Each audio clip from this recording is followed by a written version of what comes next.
राहिला विषय त्या दिवशी ताई जे काय बोलल्या, आता ते एक महिला आहे, ते बहिणीसारखी आपल्या तिचं पहिल्यापासून आदर करीत आलो, यानंतर त्याला आपण आदरणात बोलणार आदरच करणार त्यांचा.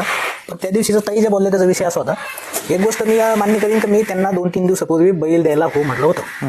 बैल मीच त्यांना मागितला होता, त्यांनी मला मागितलं नव्हता पहिली गोष्ट. मग नंतर दुसऱ्या दिवशी त्यांनी मला बापू लाईनवर घेतलं. हा मैदान होण्याचे किती दिवस अगोदर? हे मैदान हे 13 ते 14 तारखेचा विषय पहिले करण्याचा. त्यांनी मला त्याच्यानंतर 1 दिवसानं बापू लाईनवर घेऊन बोललं. म्हणलं हो बोललेलो काही बात नाही म्हणलं.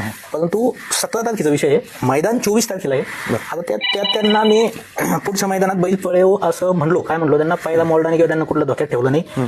बैल आता आम्हाला एक नंतर कळलं की हा जो दादा सरकार यांचा सर्ज आहे, हा बैल 29 तारखेला जे 5 लाखाचं मैदान आहे तिथे पळत नाही, सोमवार असल्याच कारणानं तो बैल पळत नाही. मग आम्ही असं ठरवलं की ह्या मैदानामध्ये सर्जा पळू आणि 29 तारखेच्या मैदानामध्ये ताईचा राजा पळू.